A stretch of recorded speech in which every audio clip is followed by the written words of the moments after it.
तो हार्ट की एक्टिविटीज होती हैं दो तरह की।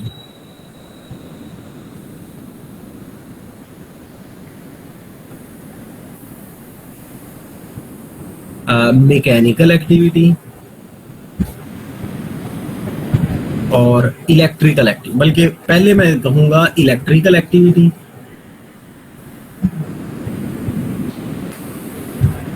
और उसके बाद होती है दूसरी मैकेनिकल एक्टिविटी।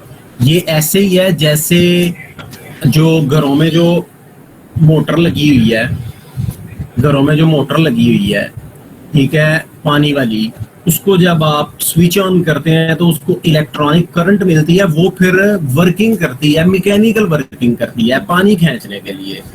इसी तरह दिल को जब तक इलेक्ट्रॉनिक करंट ना मिले तो मैकेनिकल एक्टिविटी नहीं होती, ठीक है। इससे साबित हुआ कि पहले इलेक्ट्रिकल एक्टिविटी होती है, उसके बाद फिर मैकेनिकल एक्टिविटी होती है। इलेक्ट्रिकल एक्टिविटी के अंदर जो जो प्रोसेसेस हैं, जो जो फिनोमिना हैं, वो आपके टॉपिक्स बन जाते हैं आगे पढ़ने वाले। इसी तरह मैकेनिकल एक्टिविटी के अंदर भी जो जो फिनोमिना या प्रोसेसेस आते हैं वो भी टॉपिक्स बन जाते हैं आपके, ठीक है। हार्ट की बेटा नॉर्मली सर्कुलेशन क्या होती है, उसमें ब्लड सर्कुलेशन का सिस्टम क्या होता है, देखें इस तरह से है कि पूरी बॉडी में से वेन्स, ये दो मैंने यहाँ पे वेन्स ना बनाई हैं, एक है सुपीरियर वीना के बाद कुछ चीजें आप जो है ना, एक मिनट बेटा, कुछ चीजें ऐसे हैं आपके जो है ना कुछ चीजें ऐसी हैं आपके इसमें जो सिलेबस में है वो आपने एफएससी में भी थोड़ा सा उनको आइडिया आपको होगा। सुपीरियर वीना के बाद और इंफीरियर वीना के बाद, ये जो है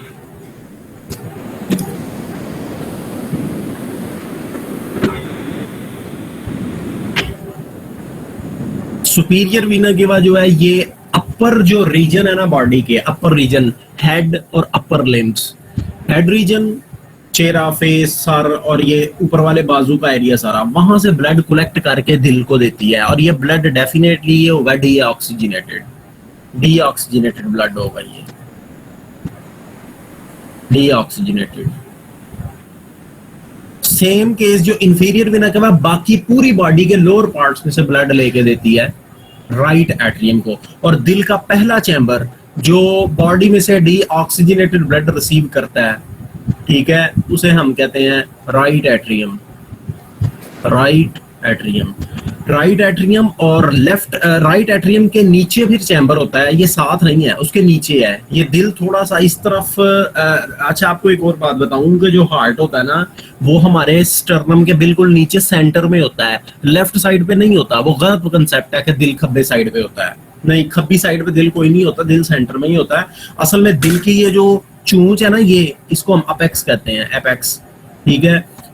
इसकी डायरेक्शन असल में लेफ्ट साइड की तरफ होती है, होता ये सेंटर में ही है दिल, तो इस वजह से वो कह देते हैं जी लेफ्ट साइड पे। ऐसी बात नहीं है कि दिल लेफ्ट साइड पे पड़ा हुआ है। अच्छा, तो अब ब्लड राइट एट्रियम से एंटर होता है, जो उसके नीचे चैम्बर होता है बड़े वाला चैम्बर, उसको कहते हैं राइट वेंट्रिकल, उसमें एंटर होता है।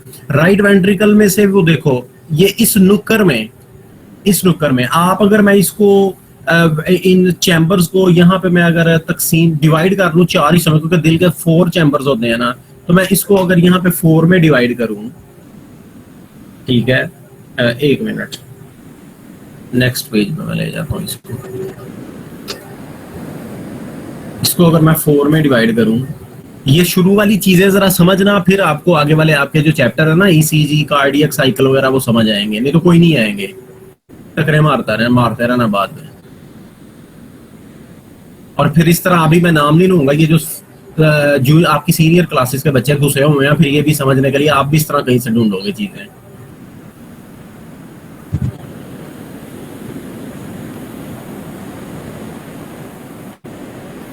अच्छा, आप समझो ये दिल के 4 चैम्बर्स हैं, इनमें ये राइट एट्रियम है, ये नीचे उसके राइट वेंट्रिकल है, ये लेफ्ट एट्रियम है, ये लेफ्ट वेंट्रिकल है, ठीक है। ये साइड के बॉडी की लोकेशन के हिसाब से होता है, ये डेजिग्नेशन दी जाती है इनको।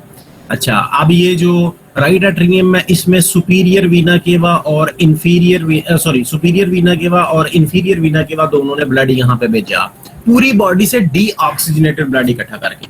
राइट एट्रियम से फिर राइट वेंट्रिकल में ब्लड एंटर होता है, दरवाजे होते हैं, डोर्स होते हैं जिनको हम वेल्व्स कहते हैं, वेल्व्स, ठीक है, उनको हम वेल्व्स कहते हैं।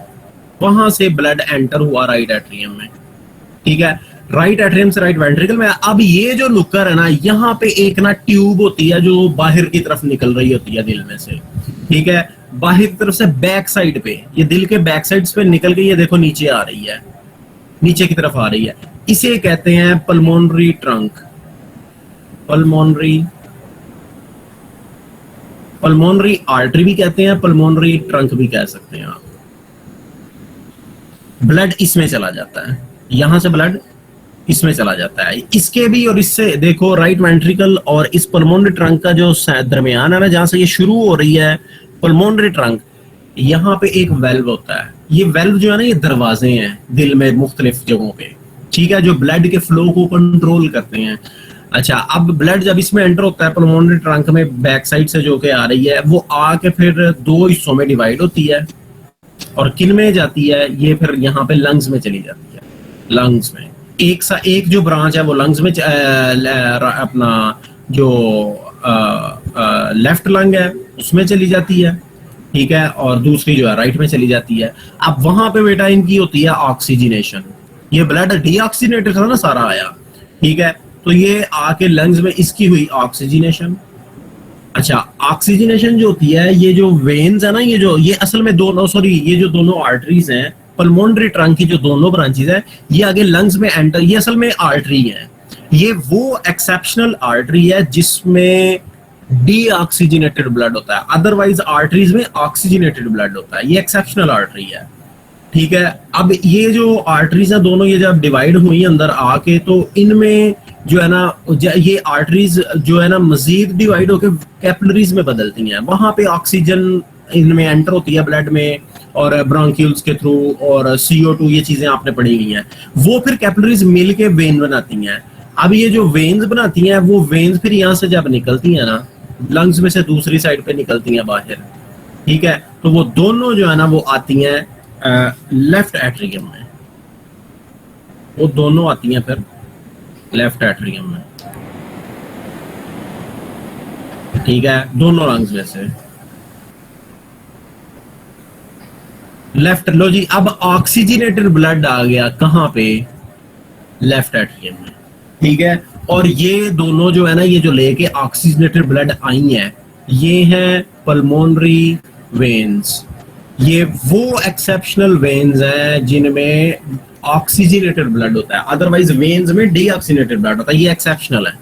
यहां से फिर ब्लड एंटर हुआ वेल्व के थ्रू, कहां पे, लेफ्ट वेंट्रिकल में, ठीक है। अब लेफ्ट वेंट्रिकल की इस नुक्कर में ये देखो, वही नुक्कर जिसमें दूसरी साइड पे राइट वेंट्रिकल में से एक ट्यूब निकलती है, वेजल निकलती है, ठीक है। इसी तरह लेफ्ट वेंट्रिकल की इस नुक्कर में से भी एक वेजल निकलती है जिसको हम एओर्टा कहते हैं। उसका सुराख, ओपनिंग है उसकी, और वो भी बैक साइड से निकल के इस तरह से ना आर्च एक बना देती है, ठीक है, आर्च बना देती है, एओर्टिक आर्च, तो वो बना देती है। ब्लड फिर उसमें चला जाता है। अब ये जो आर्च है ना, इसमें फिर बड़ी आगे इसकी ब्रांचेस होती हैं, ये नीचे की तरफ भी आती है, ऊपर की तरफ भी इसकी ब्रांचेस जाती हैं। ये पूरी बॉडी को ऑक्सीजनेटेड ब्लड सप्लाई करती है। अच्छा, अब पूरी बॉडी के ऑर्गन्स में जब ये ऑक्सीजनेटेड ब्लड लेके ये पल्मोनरी आर्टरी जाती है, वो मतलब इसकी ब्रांचेस जाती हैं, वो फिर कैपिलरीज में बदलती हैं। कैपिलरीज में से जब ब्लड गुजरता है, ऑक्सीजन सेल्स को दे देता है, CO2 ले लेता है, यानी ये डीऑक्सीजनेटेड हो जाता है जब कैपिलरीज में से गुजरता है। वही फिर डीऑक्सीजनेटेड ब्लड जो है ना वो वापस चला जाता है सुपीरियर, या अगर ऊपर से आ रहा है तो इंफीरियर वीना, सुपीरियर वीना के अगर ऊपर से आ रहा है, नीचे से आ रहा है तो इंफीरियर वीना के थ्रू वापस। तो ये देखो ब्लड की सर्कुलेशन ऐसे एक सर्किट की शक्ल में चलती है। अच्छा, अब आगे चलते हैं, इधर वापिस आओ जरा। तो ब्लड की डायरेक्शन आपके सामने मैंने ये रखी इस तरह से। इसको मैं ऐसे ही रहने देता हूं क्योंकि इसके ऊपर मैं कंडक्टिंग सिस्टम जो हार्ट का था ना इलेक्ट्रिकल एक्टिविटी के लिए, उसको यहां पे मैं यूज कर लूंगा।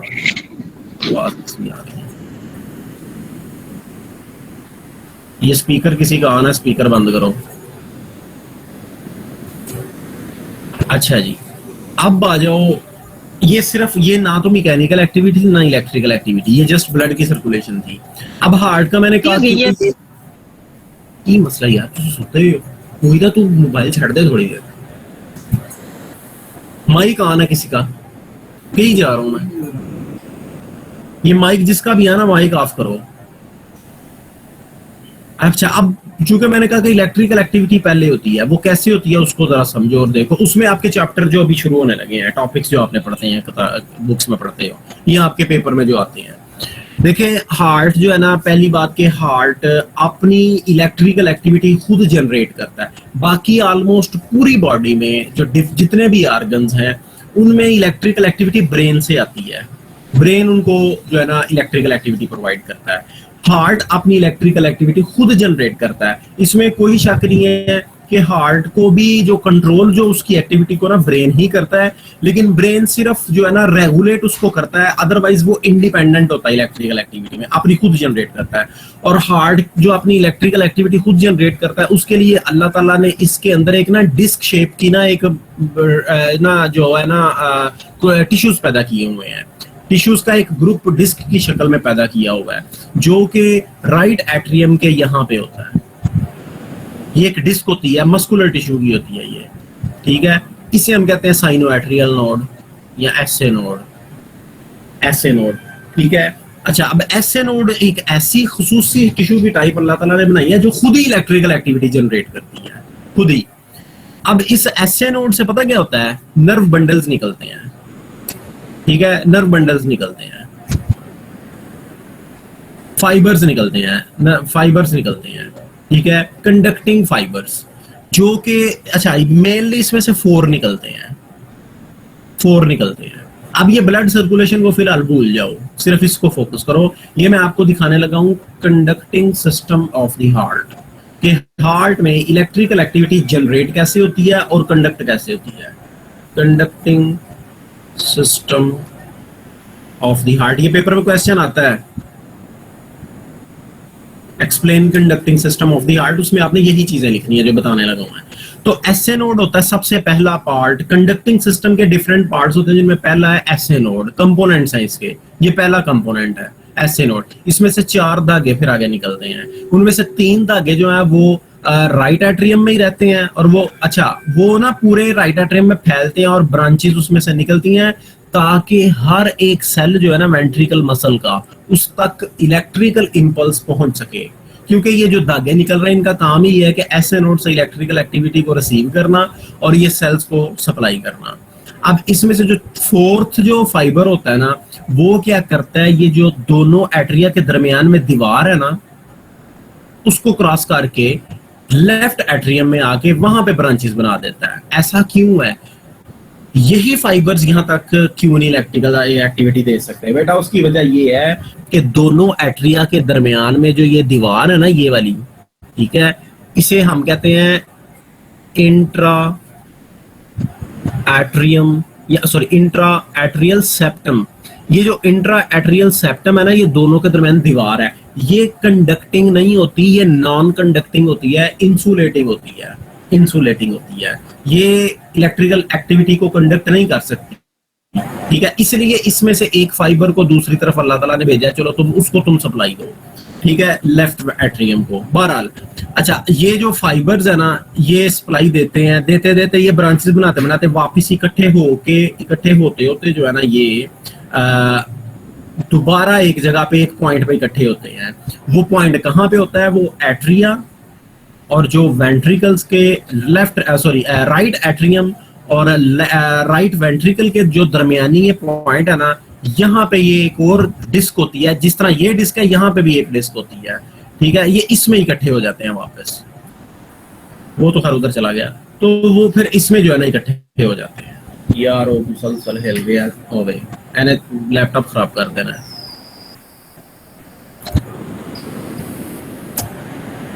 इसको बिल्कुल आगे ना करो, पीछे करके रखो।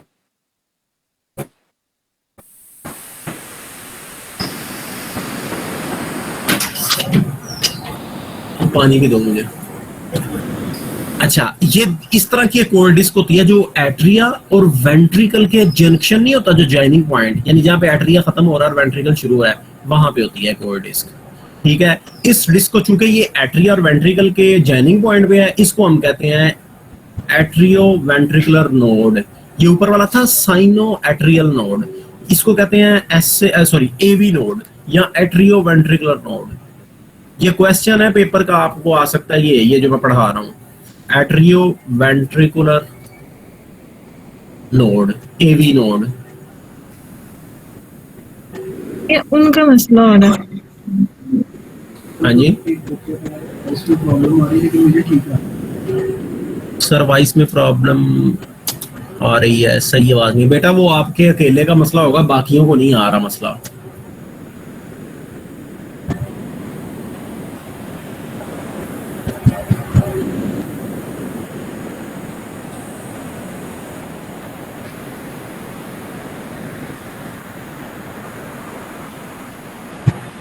हाँ चलो आगे चलते हैं। अच्छा, अब इलेक्ट्रिकल इंपल्स इन्हीं दागों के थ्रू एवी नोड में पहुंच गई। बेटा एवी नोड से फिर एक बहुत मोटा ताजा ना एक बंडल निकलता है फाइबर्स का, धागों का। ठीक है, बहुत मोटा ताजा। एक मिनट जरा, ये मैं ना ये पल्मोनरी ट्रंक और वेन वगैरह, ये एओर्टा वगैरह को मैं रिमूव करने लगा हूँ, क्योंकि अब ये फिलहाल हमारा इसके साथ काम नहीं है। यहाँ पे और चीजें मैं थोड़ी डिस्कस करनी है।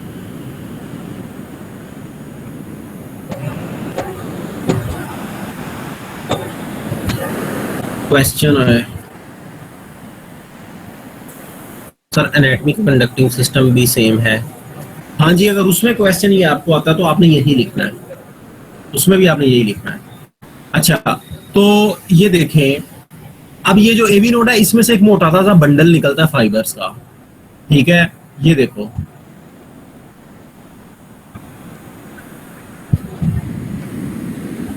ये मोटा ताजा बंडल निकला इस एवी नोड में से। ठीक है, एवी नोड में से एक मोटा ताजा बंडल निकला। वो बंडल जो है ना, ये देखो, ये क्या है, ये नीली जो जगह है, ये क्या है, ये जो नीली दो लाइनें मैंने बनाई है, ये असल में थिकनेस दिखा रहा है किसकी, ये दोनों वेंट्रिकल के दरमियान जो दीवार है ना, जो सेपरेट करती है दोनों वेंट्रिकल्स को, ये वो है। इसे कहते हैं इंट्रा वेंट्रिकुलर सेप्टम। ये जो आज मैं आपको चीजें बताऊंगा ना, पेपर में एनाटॉमी का हो या फिजियोलॉजी का हो, आपको जो क्वेश्चंस आए पेपर में, अगर इन केस आपको नहीं आते वो क्वेश्चन, आप जो आज ये टॉपिक्स आपको बताऊंगा, करवाऊंगा, कोशिश करूंगा मैक्सिमम हो जाए, तो आपने इनमें से जो रिलेटेड या क्लोज जो टॉपिक हुआ ना, वो वाला वहां पे अटेम्प्ट कर देना, खाली नहीं छोड़ना। सही है ना, खाली नहीं छोड़ना। इनमें से रिलेटेड जो भी आप समझते हैं ना, वो आपने उठा के वहां पे क्वेश्चन अटेम्प्ट कर देना है। मैं फिर कह रहा हूं आपको, आप इंशाल्लाह वो क्वेश्चन गलत नहीं होगा आपका कंसीडर। अच्छा, बहरहाल, तो ये जो सेप्टम है ना बेटा, ये जिस तरह ये इंट्रा एट्रियल सेप्टम जिस तरह नॉन कंडक्टिंग होता है, इसी तरह वेंट्रिकल के दरमियान जो सेप्टम होता है ना, ये भी नॉन कंडक्टिंग और इंसुलेटिंग होता है। तो इसलिए इसमें से इलेक्ट्रिकल इंपल्स जो पास करती है, वो इसके अंदर में से बंडल गुजरता है बहुत मोटा ताजा, उसके थ्रू गुजरती है। अच्छा, तो अब ये जो बंडल मोटा ताजा आया है, ये डिवाइड हो जाता है आगे दोनों साइडों में जाने के लिए, दोनों वेंट्रिकल्स में जाने के लिए, दो हिस्सों में। ठीक है, दोनों हिस्सों में डिवाइड हो जाता है।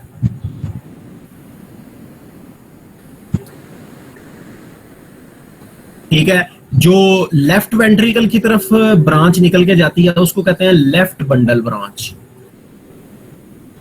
Left bundle branch, LBB। और जो राइट साइड पे आ रही है, उसको कहते हैं right bundle branch.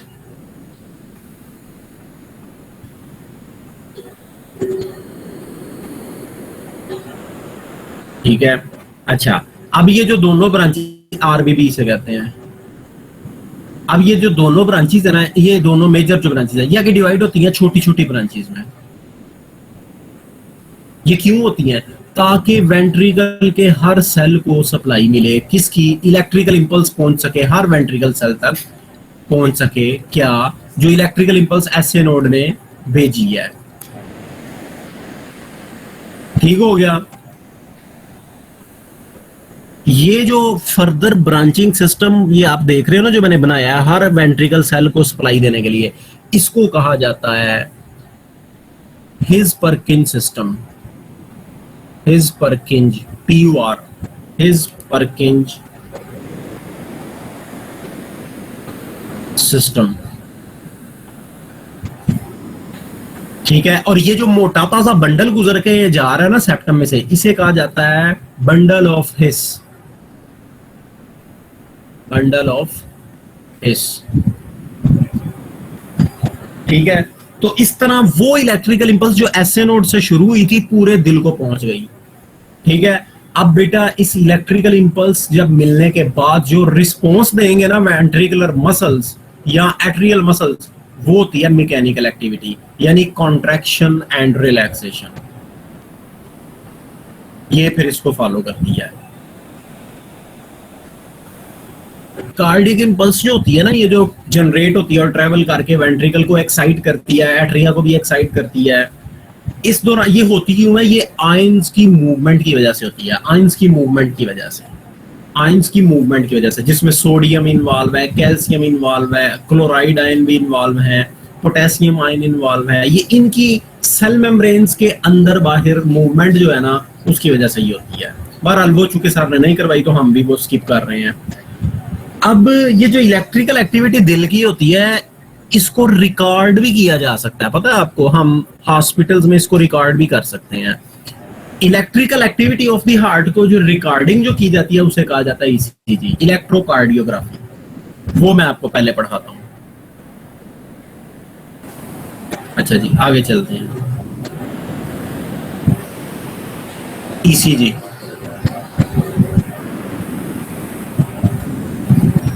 Electro cardiography.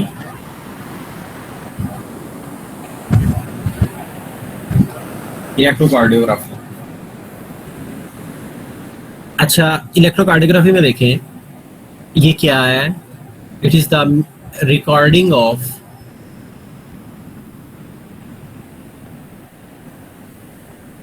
Electrical activity of the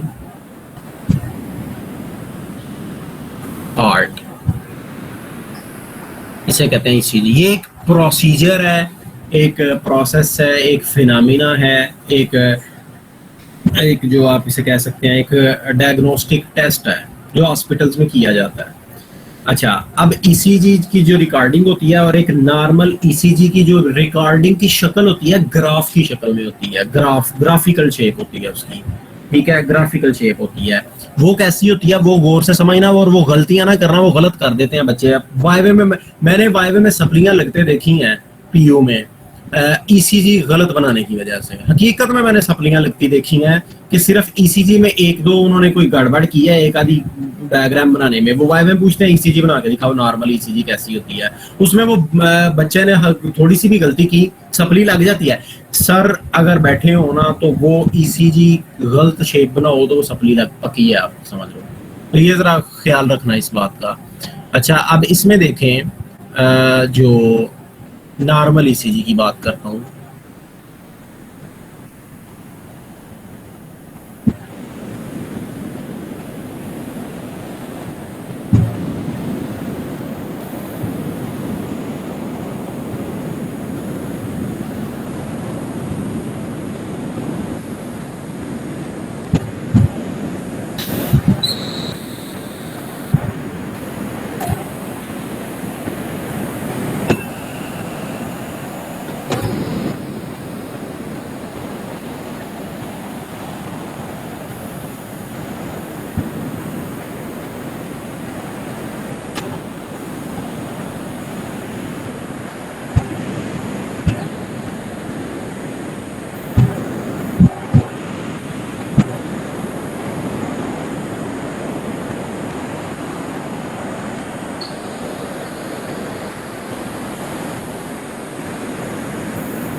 ये है नॉर्मल ईसीजी।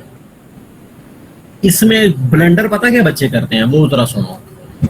ईसीजी बनाते वक्त पता क्या करते हैं, जो गलतियां मैंने वहां पे वाइवे में देखी हैं, वो सीधी लाइन बनाई, पी वेव बनाई, गलतियां तो करते हैं, पी वेव के साथ ही नीचे क्यू वेव बना के इस तरह से कर देते हैं। यानी ये दरमियान में जो ये एक सीधी लाइन थी वो बनाई नहीं, गलत हो गई। और क्या चवले मारते हैं, और ये चवले मारते हैं ऐसे, ये दरमियान में बखरे ही 2 सेगमेंट बना देते हैं, इस तरह की हरकतें करते हैं, ये गलत हो जाती है। ईसीजी की ये की शेप है वो यही है, नॉर्मल ईसीजी की वो यही होती है, इसको ज़हन में बिठा लो। अच्छा, अब देखो जो रिकॉर्डिंग ईसीजी की होती है, वो जो डिवाइस होती है उसकी 12 इलेक्ट्रॉनिक लीड्स होती हैं, 12 इलेक्ट्रॉनिक लीड्स होती हैं, जो बॉडी के मुख्तलिफ जो पार्ट्स हैं उनमें वो अटैच की जाती हैं बॉडी के साथ, और जो दिल की इम्पल्सिस चलती हैं ना, वो रिसीव या कलेक्ट की जाती हैं, और फिर वो ग्राफिकल शेप में वो डिवाइस आपको ये शेप देती है, ईसीजी की रिकॉर्डिंग दिखाती है आपको। अब उसकी डिवाइस में आगे क्या होता है, ये क्यों 12 लीड्स हैं और वो कैसे कलेक्ट करती हैं इलेक्ट्रिकल इंपल्स को, ये आपका कोई लेना देना नहीं है इससे। आपका लेना देना इसकी डायग्राम से, इसकी इंटरप्रिटेशन से, और इसके डिफरेंट जो कंपोनेंट्स हैं उनसे। देखें हार्ट में आप देख रहे हो कि डिफरेंट, एक तो सीधी लाइन मेन चल रही है, ये देखो, ये इसको इस पॉइंट, इस लाइन को कहते हैं iso electric line, iso electric line, ठीक है, इसे आइसो इलेक्ट्रिक लाइन कहते हैं, जो सेंटर में चल रही है। उसके ऊपर नीचे आप देख रहे हो कि जो है ना वो डिफ्लेक्शंस पैदा हो रही हैं, डिफ्लेक्शंस, वेरिएशंस, कुछ वेव्स पैदा हो रही हैं, वेव्स या डिफ्लेक्शंस कह लो। अब कुछ डिफ्लेक्शंस राउंडेड है, कुछ पॉइंटेड है, कुछ अपवर्ड डायरेक्शन में है, कुछ डाउनवर्ड डायरेक्शन में है। तो जो पहली बात जो है ना अपना अपवर्ड जो हैं डिफ्लेक्शंस, वो क्यों है और वो क्या इंडिकेट करती हैं। अपवर्ड, ये ऐसे ही लिखना है जो चीजें मैं आपको बता रहा हूँ। अपवर्ड जो डिफ्लेक्शंस हैं, ये आप वैसे डॉक्टर मुश्ताक की फिजियोलॉजी की बुक जो है ना उसमें मैंने आपको बताया था, उसमें से आप कर सकते हो। अच्छा, अपवर्ड डिफ्लेक्शंस क्या इंडिकेट करती हैं, वो करती हैं मेजर जो इलेक्ट्रिकल फिनोमिना होते हैं ना हार्ट में, उनको इंडिकेट करती है। मेजर इलेक्ट्रिकल जो फिनोमिना होते हैं उनको इंडिकेट करती है। जो डाउनवर्ड है डिफ्लेक्शंस, वो माइनर जो प्रोसेसेस होते हैं, वो कौन कौन से होते हैं वो मैं आपको बताता हूं, देखते जाओ। डाउनवर्ड जो डिफ्लेक्शंस होती हैं, ठीक है, वो इंडिकेट करते हैं माइनर इलेक्ट्रिकल फिनोमिना, उनको इंडिकेट करते हैं, ठीक है। अच्छा, फिर पॉइंटेड और राउंडेड, इसको आप छोड़ दो, लेकिन इतना मैं बता दूं, जो पॉइंटेड होते हैं ना, पॉइंटेड, ये देखो, ये पॉइंटेड डिफ्लेक्शंस हैं, ठीक है, ये इंडिकेट करते हैं कि इलेक्ट्रिकल एक्टिविटी बहुत इंटेंस है। ये जहां पे हार्ट के जिन पार्ट्स में इलेक्ट्रिकल एक्टिविटी बड़ी शार्प होती है ना, पावरफुल होती है, ठीक है, उनमें पॉइंटेड वेव्स आती हैं, उनकी इलेक्ट्रिकल एक्टिविटी पॉइंटेड वेव्स की शक्ल में नजर आती है। जबकि जिनमें जो इलेक्ट्रिकल एक्टिविटी उनकी निस्बत थोड़ी वीक होती है, ठीक है, इलेक्ट्रिकल एक्टिविटी जिनमें वीक होती है उनमें ये आमतौर पे जो है ना राउंडेड आता है। बहरहाल इस बात को आप नहीं डिस्कस करें, कोई मसला नहीं है। अच्छा, अब ये जो डिफ्लेक्शन है ये क्या इंडिकेट करते हैं, ये पहली डिफ्लेक्शन आ जाओ, ये जो है, ठीक है, ये जो पहली अपवर्ड ये राउंडेड सी डिफ्लेक्शन आपको नजर आ रही है ना, इसे कहते हैं P wave. P wave, P wave क्या इंडिकेट कर रही है, देखो आपको मैंने अभी बताया है कि हार्ट जो है उसमें जो इलेक्ट्रिकल एक्टिविटी स्टार्ट होती है, शुरू होती है, वो एसए नोड में होती है। तो एसए नोड में अगर इलेक्ट्रिकल एक्टिविटी शुरू हो रही है तो वो पहले किसको मिल रही है, दोनों एट्रिया को, ठीक है। तो ये जरा देखना, ये देखना, ये इलेक्ट्रिकल एक्टिविटी जब एसए नोड से शुरू हुई, जैसे ये इलेक्ट्रिकल एक्टिविटी यहाँ एसए नोड से जनरेट हुई और वेंट्रिकल में दाखिल, सॉरी एट्रिया में दाखिल हुई ना, जैसे ये देखो, इनमें से पैदा होती है, जब वो निकल के एट्रिया में एंटर हुई है, तो एट्रिया जो है ना, एट्रिया वो एक्साइट होना शुरू हो गए हैं, एक्साइट होना शुरू हो गए हैं। हम एक्साइट किसी भी मसल की एक्साइटेशन को हम डीपोलराइजेशन कहते हैं, डीपोलराइजेशन। ठीक है, तो जैसे ही एट्रिया जो है ना डीपोलराइज या एक्साइट होना शुरू हुए, तो ये देखो ये आइसो इलेक्ट्रिक लाइन जो पहले नॉर्मल था, इलेक्ट्रिकल जो स्टेटस था एट्रिया का, वो पहले नॉर्मल लाइन पे था, वो बढ़ना शुरू हो गया। ये देखो, ये जैसे ही वेव उठना शुरू हुई है, ये देखो ये एट्रियल डीपोलराइजेशन को इंडिकेट कर रही है। इलेक्ट्रिकल डीपोलराइजेशन हो रही है एट्रियल मसल्स की। ठीक है, तो ये जैसे ही कंप्लीट हुई, इसका मतलब है एट्रिया जो है मुकम्मल तौर पे सारे के सारे डीपोलराइज हो गए हैं। ठीक है, ये उसने एट्रिया की उसने दिखाई है आपको जो है ना डीपोलराइजेशन या एक्साइटेशन। पी वेव क्या इंडिकेट कर रही है? Atrial depolarisation. अच्छा, मैंने अभी आपको कहा कि जो ईसीजी है वो इलेक्ट्रिकल एक्टिविटी की रिकॉर्डिंग है, मैकेनिकल की नहीं है। लेकिन इस इलेक्ट्रिकल एक्टिविटी की रिकॉर्डिंग की बेस पे जो मैकेनिकल एक्टिविटी है ना, उसमें उसके अंदर अंदाजा हो जाता है कि क्या चल रहा है इसी की बेस पे, क्योंकि मैकेनिकल एक्टिविटी इलेक्ट्रिकल एक्टिविटी की ऊपर डिपेंडेंट होती है, दिल की। ठीक है, अच्छा बहरहाल उसके जैसे ही एट्रियल डीपोलराइजेशन कंप्लीट हुई तो आगे लाइन दोबारा स्ट्रेट हो गई। जानते हो क्यों? उसकी वजह ये है कि ये जो स्ट्रेट लाइन है ना, इस दौरान एट्रिया जो है वो कॉन्ट्रैक्ट करते हैं, क्योंकि इलेक्ट्रिकल एक्टिविटी मिली है ना एट्रिया को, तो अब वो उसके रिस्पॉन्स में मैकेनिकल एक्टिविटी देंगे। तो मैकेनिकल एक्टिविटी क्या होती है उसकी? वो होती है कॉन्ट्रैक्शन। तो एट्रिया असल में ये जो स्ट्रेट लाइन आ रही है ना, ये स्ट्रेट लाइन इस वजह से आ रही है कि अब एट्रिया में इलेक्ट्रिकल एक्टिविटी गुजर गई है, कंप्लीट हो गई है, अब उसने मैकेनिकल एक्टिविटी दिखानी है। तो मैकेनिकल एक्टिविटी को ईसीजी रिकॉर्ड नहीं करती, इसलिए स्ट्रेट लाइन दिखा रही है, वो खामोश है, सीधी लाइन पे चल रही है। ठीक है, तो इस दौरान जो होगी वो होगी एट्रियल कंट्रैक्शन।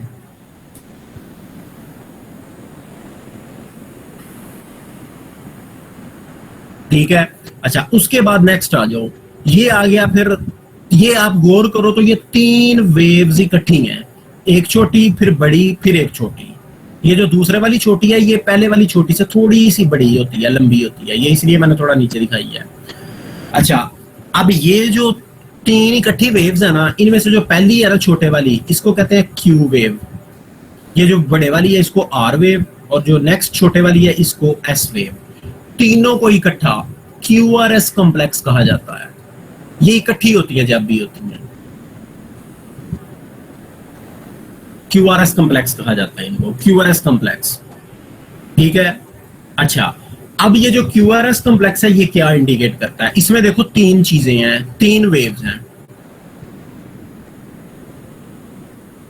अब डेफिनेटली एट्रिया के अंदर बेटा इलेक्ट्रिकल एक्टिविटी भी हो चुकी है और उसमें मैकेनिकल एक्टिविटी भी हो चुकी है। अब बारी है कि एवी नोड, चूंकि इलेक्ट्रिकल एक्टिविटी जब एट्रिया की कंप्लीट हो तो इसका मतलब है इलेक्ट्रिकल एक्टिविटी, इलेक्ट्रिकल इंपल्स सारे एट्रिया को डीपोलराइज या एक्साइट करके एवी नोड में पहुंच चुकी है। ठीक है, तो अब उसके बाद जो होगी मैकेनिकल एक्टिविटी होगी। अब नेक्स्ट जो होगा ये एवी नोड जो नहीं, एट्रियोवेंट्रिकुलर नोड, इसमें से अब इलेक्ट्रिकल इंपल्स निकल के वेंट्रिकल्स में दाखिल होगी। जो पहले वो दाखिल होगी वो होगी सेप्टम में, इंट्रा वेंट्रिकुलर सेप्टम में, ये जो आप दिखा रहे हैं मैं आपको। ठीक है, ये जो बंडल के थ्रू दिखा रहे हैं। क्वेश्चन अभी छोड़ दो, अभी कोई बच्चा क्वेश्चन ना करे, मैं आंसर नहीं दूंगा, पहले मैं पूरा कंप्लीट कर लूं। ठीक है, अच्छा तो ये जो बंडल निकल रहा है ना, इसमें electrical wave, electrical activity, electrical impulse enter हो गई है। अब इसमें जब देखो, मजे की बात देखो कि जब इसमें एंटर होती है ना, तो इसमें से भी ये जो है ना, ये जो बंडल है ये सेप्टम के जो सेल्स होते हैं ना उनको एक्साइट करता जाता है, डीपोलराइज या एक्साइट करता जाता है। ठीक है, लो जी, अब ये डीपोलराइज होना शुरू हो गए। अब ये जो क्यू वेव है ना, असल में ये जो क्यू वेव है ये सेप्टम को इंडिकेट करती है, सेप्टम की डीपोलराइजेशन को, इंट्रा वेंट्रिकुलर सेप्टम को, सेप्टम की डीपोलराइजेशन को जो है ना इंडिकेट करती है।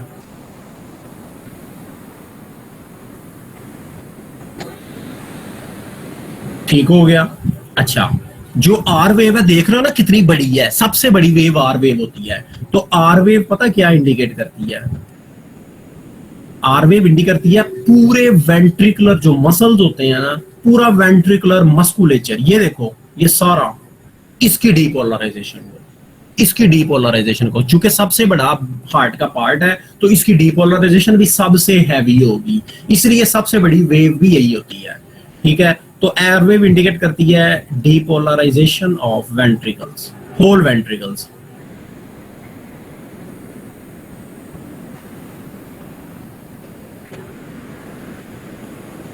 बोथ। नेक्स्ट आ जाओ एस वेव। एस वेव क्या इंडिकेट करती है? अच्छा, आप में से किसी को पता है ये जो है लफ्ज कार्डी टेंडनी, ये लफ्ज सुना होगा कार्डी टेंडनी, क्या होते हैं? पता है किसी को? ये ना बताओ क्या होते हैं, वैसे किसी को पता है ये क्या होते हैं? यस। माइक नहीं ऑन करना किसी ने भी, इसकी देंगे। कार्डी टेंडनी मैं आपको बताता हूँ क्या होते हैं ये। एक मिनट, सबको नहीं पता होगा, मैं आपको दिखाता हूँ।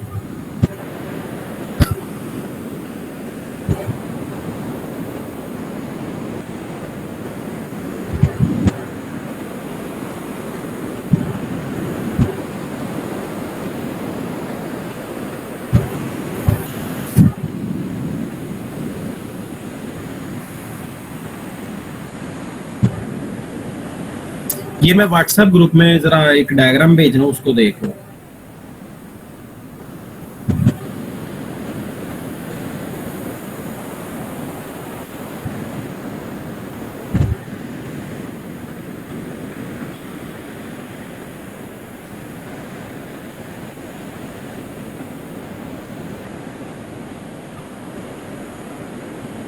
ये मैंने बॉयज और गर्ल्स के दोनों के ग्रुप्स में ना डायग्राम भेजी है, इसको जरा ओपन करो।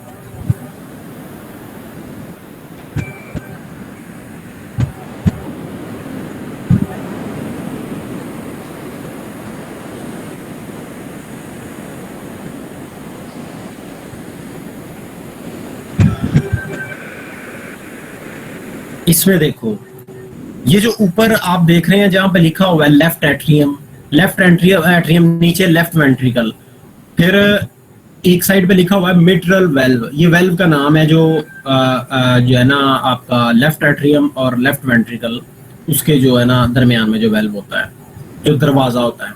ये जो दरवाजा होता है, आपने देखा ना दरवाजे जो होते हैं वो उनके कस्प होते हैं, वेल्व जो होते हैं ना उनके, कोई भी दरवाजा हुआ, आजकल वैसे ट्रेंड ये है कि दरवाजे जो है ना उनका एक ही पीस होता है।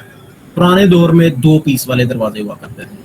ठीक है, 2 दरवाजे 2 पीस होते थे जो बंद किया जाता, दरवाजा पूरा जो है ना 2 पीसेस का होता था। ठीक है, अच्छा अब ये जो दरवाजे हैं ना, ये जो दिल के वेल्व्स हैं जिनको मैं डोर्स बोल रहा हूँ या दरवाजे बोल रहा हूँ, इन दरवाजों के जो किनारे हैं ना, इनके जो पीसेस के किनारे हैं, उन किनारों में से धागे देखो निकल रहे हैं, ये धागे निकल रहे हैं, आपने देखा है इसको। इन धागों को कहते हैं कार्डी टेंडनी। जानते हो ये क्यों है? ये धागे निकल के फिर आप देखो नीचे वेंट्रिकल के अंदर आके ना, वेंट्रिकल की दीवारों में से कुछ मसल्स ना नोक की शक्ल में, पॉइंटेड शक्ल में बाहर निकले हुए हैं। वो असल में जो बाहर निकले हुए, जो वेंट्रिकल की दीवार में बाहर निकले हुए वो पॉइंटेड से आपको पीसीज नजर आ रहे हैं ना मसल्स के, उन मसल्स को कहते हैं पेपिलरी मसल्स। ये कार्डी टेंडनी जो धागे निकल रहे हैं दरवाजों के या वेल्व्स के किनारों से, जो है ना अंदर वाले किनारों से, ठीक है, अंदर वाले किनारों से।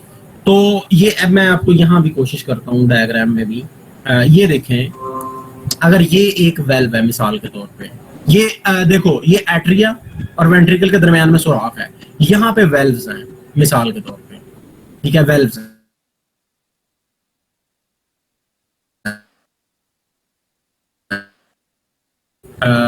हम कह सकते हैं, एक मिनट बेटा, दरवाजे हैं इसके 2 पीस हैं इस गेट के दरवाजे के, इनमें से ये देखो किनारों, यहां किनारों से धागे निकल रहे हैं। वो धागे नीचे आके वेंट्रिकल की दीवार के अंदर जो है ना, वेंट्रिकल की दीवार में से बाहर की तरफ कोई कुछ मसल्स निकले होते हैं, उनमें घुस जाते हैं। वो अटैच वहां पे उन मसल्स में होते हैं। ये जो बाहर निकले हुए दीवार में से मसल्स हैं, इनको कहते हैं पेपिलरी मसल्स, इनको कहते हैं पेपिलरी मसल्स। ये जो इस डायग्राम में आपको दिखाए जा रहे हैं, ठीक है। तो ये जो पेपिलरी मसल्स है ना, ये बड़े इंपॉर्टेंट है। जानते हो क्यों? देखो, जो दिल के लेफ्ट एट्रियम और राइट एट्रियम जो है ना, ये दोनों यहाँ पे देखो, ये जो वेल्व्स होते हैं ना, ये ओपन जो होते हैं ये वेंट्रिकल की तरफ होते हैं, क्लोज ये जो होते हैं ये एट्रियम की तरफ होते हैं। इधर भी यही केस है। ये फिर सुन लो जरा, ये फिर सुन लो कि ये जो राइट एट्रियम से राइट वेंट्रिकल में जो दरवाजा ओपन होता है वेल्व, वो वेंट्रिकल के अंदर ओपन होता है, जबकि क्लोज ये दोबारा इस साइड पे होते हैं ऊपर। मैं इसकी वैसे अलग डायग्राम अभी बनानी है, उसमें आपको दिखाऊंगा, ठीक है। तो अब ये धागे इसलिए होते हैं, ये मसल में इसलिए अटैच होते हैं कि ये जो दरवाजे जब ये क्लोज हो ना ऊपर की तरफ, ठीक है, तो ये ऊपर क्लोज हो गए दूसरी यानी राइट एट्रियम के अंदर ना चले जाएं, इस तरफ ना चले जाएं। अगर इस तरफ चले गए ना तो सारे दिल का फंक्शन बेड़ा गर्क हो जाना है, ठीक है। तो ये धागे असल में इस लेंथ इनकी सिर्फ इतनी होती है जो इन वेल्व्स को सिर्फ क्लोज होने की इजाजत देते हैं, दूसरी तरफ एट्रिया में खुलने की इजाजत नहीं देते, क्योंकि वो एबनॉर्मल प्रोसेस होगा। तो ये पेपिलरी मसल का काम ये है। तो पेपिलरी मसल जब कॉन्ट्रैक्ट करते हैं तो कॉन्ट्रैक्टिंग या रिलैक्स करते हैं, तो जो ये कार्डी टेंडनी है ये या तो लूज होते हैं या फिर ये स्ट्रेचफुल हो जाते हैं, इनमें टेंशन बढ़ जाती है। उस हिसाब से ये जो वेल्व्स होते हैं वो क्लोज या ओपन होते हैं। तो पेपिलरी मसल का वेल्व्स की ओपनिंग और क्लोजिंग में ही रोल, इनका कंट्रोल ही ओपनिंग का, जो वेल्व्स होते हैं उनकी ओपनिंग और जो क्लोजिंग का जो कंट्रोल होता है वो पेपिलरी मसल की कंट्रैक्शन और रिलैक्सेशन से होता है।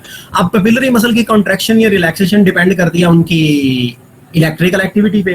तो पेपिलरी मसल की जो है ना डीपोलराइजेशन या एक्साइटेशन, वो एस वेव इंडिकेट कर रही है, वो एस वेव इंडिकेट कर रही है।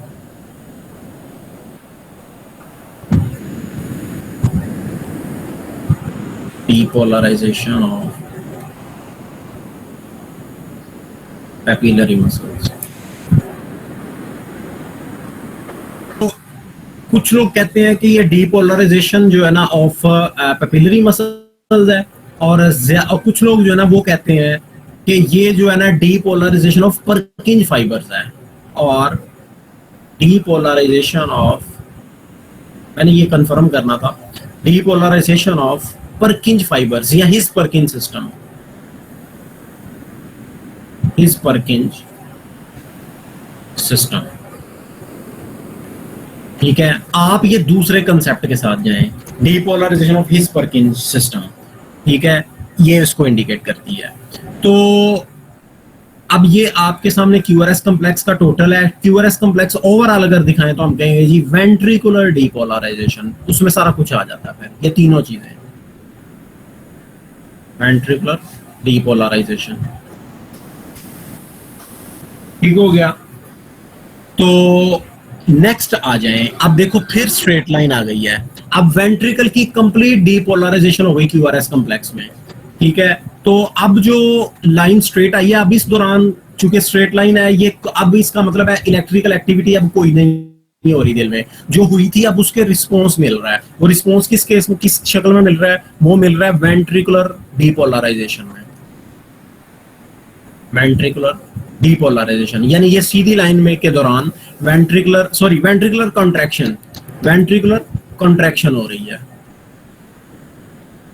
अब स्ट्रेट लाइन आ गई है, ठीक हो गया। अच्छा, उसके बाद फिर नेक्स्ट देखो एक वेव दोबारा आई है, ठीक है, इसको कहते हैं T wave. T wave, T wave क्या इंडिकेट करती है? टी वेव एक मेजर फिनोमिना है, तो वो इंडिकेट करती है, ये क्या इंडिकेट करती है? ये इंडिकेट करती है वेंट्रिकुलर रीपोलराइजेशन। ये क्या चीज है? Ventricular repolarisation. देखो डीपोलराइजेशन होती है एक्साइटेशन, एक्साइटेशन। अब जब एक्साइट मसल हो गए, उसके बाद मैकेनिकल एक्टिविटी कंट्रैक्शन की शक्ल में वो भी हो गई, तो अब दोबारा सेल्स ने अपनी रेस्टिंग स्टेट में जाना है, ओरिजिनल स्टेट में, जब उनमें कोई इलेक्ट्रिकल एक्टिविटी नहीं होती, जिसको आप एफएससी में रेस्टिंग मेम्ब्रेन पोटेंशियल भी पढ़ के आए हो, ठीक है, तो अब वो सूरत हाल होगी। ठीक है, अब वो जो सूरत हाल होगी उसको हम कहते हैं रीपोलराइजेशन, यानी रेस्टिंग स्टेट, ओरिजिनल स्टेट वापस। तो वो जो होती है ना रीपोलराइज, उसको टी वेव से इंडिकेट किया जाता है। वेंट्रिकुलर एट्रियल जो रीपोलराइजेशन है ना, वो ईसीजी में इंडिकेट नहीं होती, क्योंकि उसको एक मेजर फिनोमिना तस्वर नहीं किया जाता। ठीक हो गया।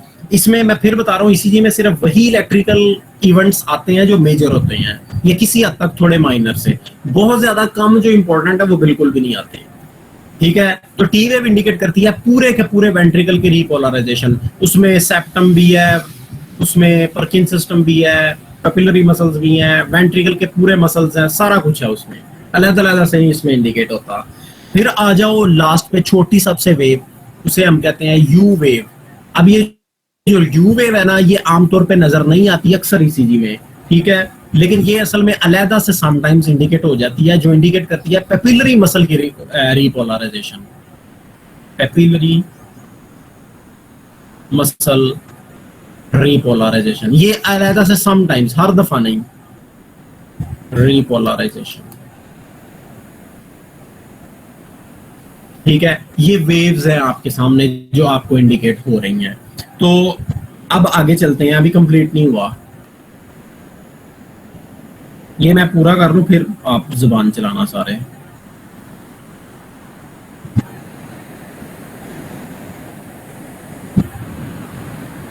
तो ये थी डिफ्लेक्शंस, ये भी आपने डिफ्लेक्शंस पढ़ी हैं, जो वेव्स हैं या डिफ्लेक्शंस ऊपर नीचे सारी। ठीक है, अब ईसीजी में कुछ सेगमेंट्स भी होते हैं और इंटरवल्स भी होते हैं, सेगमेंट्स भी होते हैं और इंटरवल्स भी होते हैं, फिर ईसीजी आपकी कंप्लीट होगी। एक बात तो कंफर्म है, ये फर्स्ट एनुअल और सेकंड एनुअल जो होते हैं ना, सप्ली का एग्जाम या फर्स्ट एनुअल एग्जाम, किसी एक में तो ये आना ही आना है। मैं यहाँ पे ईसीजी दोबारा बनाने लगा हूँ ताकि यहाँ पे इंटरवल्स को मैं अलहदा से डिस्कस कर सकूं।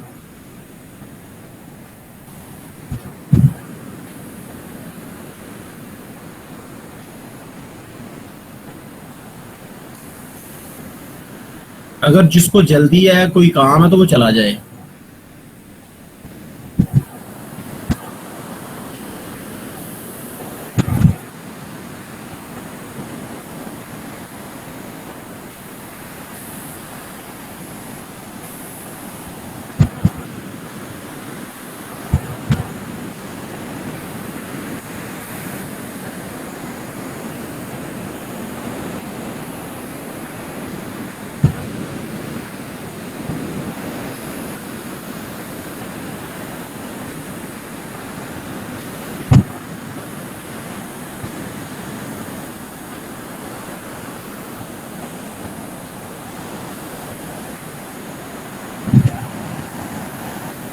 यू वेव चूंकि अक्सर नहीं आती, इसलिए मैं उसको अब यहाँ पे नहीं बना रहा। ठीक है, अच्छा जी, आ जाओ। अब इसमें पी वेव हो गई, आपको ये वेव्स का पता है। अब यहाँ पे मैं इंटरवल्स आपको दिखाने लगा हूँ, इंटरवल्स आपको दिखाने लगा हूँ। ठीक है, अच्छा जी, पहले आ जाए पहला इंटरवल।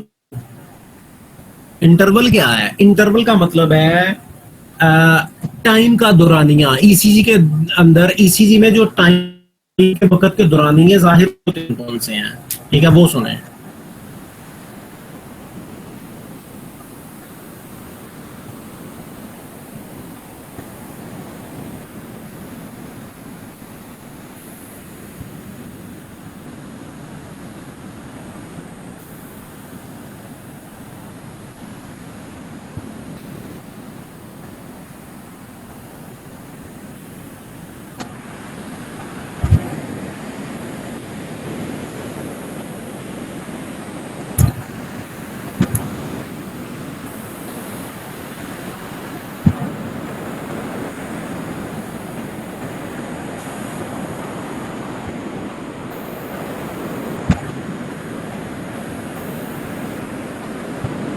लो जी, ये जो पहला मैं वक्त का दौरानिया आपको ईसीजी में दिखा रहा हूँ ना, अब डिफ्लेक्शंस जो बतानी थी बता दी हैं। अब कुछ इंटरवल्स होते हैं इसमें, वो क्या इंडिकेट करते हैं, वो क्या जाहिर करते हैं। ये पहला इंटरवल, इसको कहते हैं पीआर इंटरवल। पीआर इंटरवल ये वक्त का दौरानिया है। पीआर इंटरवल जो है, ठीक है। अच्छा, अब ये पीआर इंटरवल जो है ये क्या इंडिकेट करता है? पीआर इंटरवल, बहरहाल मैं ये बाद में बताता हूँ, पहले मैं इंटरवल दोनों बता दूं, ठीक है। एक तो ये हो गया, दूसरा होता है QT interval. QT interval, QT interval जो होता है वो क्यू वेव जहां पे खत्म हो रही है ना, क्यू वेव जहां पे खत्म हो रही है वहां से शुरू होता है, सॉरी जो है ना एस वेव जहां से शुरू हो रही है, एक मिनट, नहीं सॉरी, क्यू वेव जहां से शुरू हो रही है, ये यहाँ पे जहां पे पीआर इंटरवल खत्म हो रहा है यहां से शुरू होता है, वो यहां से शुरू होता है।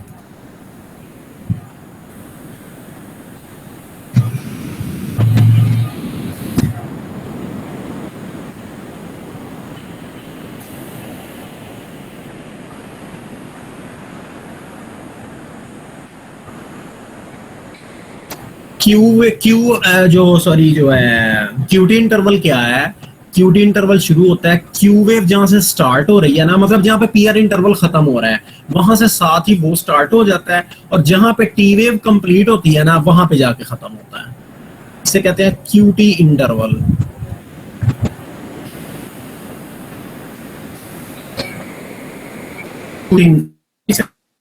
अच्छा, अब इसमें इंटरवल्स वैसे और भी होते हैं, लेकिन जो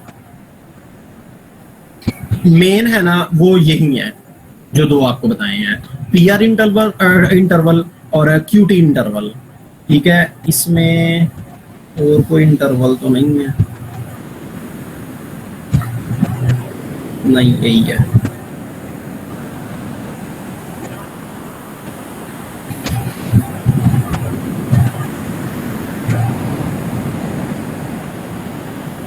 अच्छा जी, अब ये इंडिकेट क्या क्या करते हैं ये जरा सुनना, ये जरा सुनना।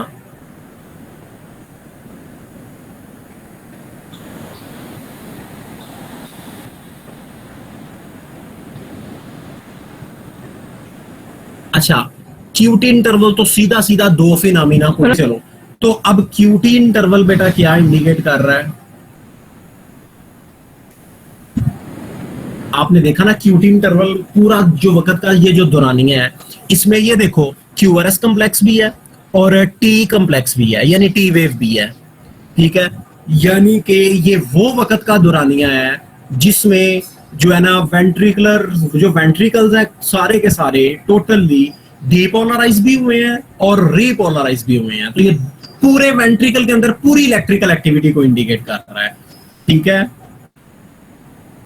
दिस इंटरवल इंडिकेट्स, बस इसमें ये चीज भी आ गई है, ये चीज भी आ गई है, ये जो सीधी लाइन है, स्ट्रेट लाइन है, इसको तो खैर ना कंसीडर करो क्योंकि ये मैकेनिकल एक्टिविटी की वजह से होती है। Indicates complete ventricular depolarisation.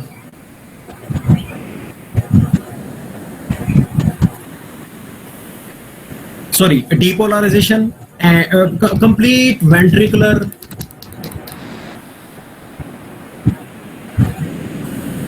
electrical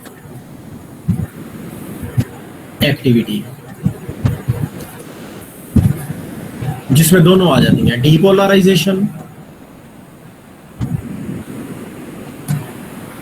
and repolarization।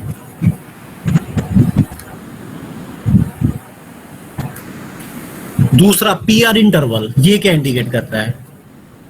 आपको एक बात यहां पे मैं बताऊं कि जो एट्रिया होते हैं ना, उनकी जो कंट्रैक्शन होती है वो कोई इतनी इंपॉर्टेंट नहीं होती, क्योंकि जो एट्रिया है ना वो असल में सिर्फ ऐसे ही है कि जैसे आप किसी बड़े ऑफिसर के ऑफिस में उसको मिलने जाओ तो उसके ऑफिस में जाने से पहले जो छोटा ऑफिस होता है जहां पे उसका पीए बैठा होता है, असिस्टेंट उसका, जो आपको कहता है जी अंदर चले जाएं, अंदर से कॉल करके पूछता है अंदर चले जाएं, ठीक है। तो इसी तरह एट्रिया का भी रोल अल्लाह ताला ने दिल में बस यही बनाया है कि ये एक रास्ता देते हैं, किसको? ब्लड को। कहाँ तक जाने के लिए? वेंट्रिकल्स तक जाने के लिए। असल जो ऑफिसर है वो वेंट्रिकल्स हैं, एट्रिया जो है ना वो जस्ट उसके असिस्टेंट हैं, असिस्ट करते हैं उसको।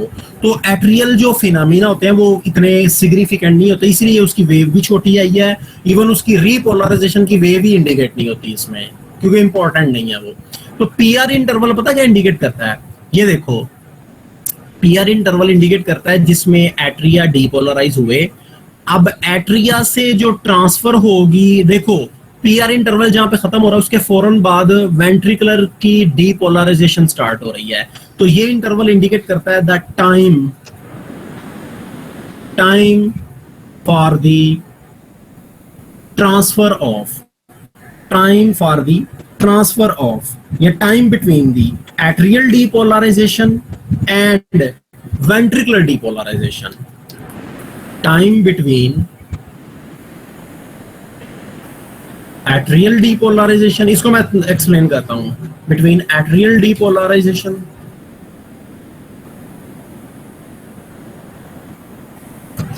And ventricular depolarization।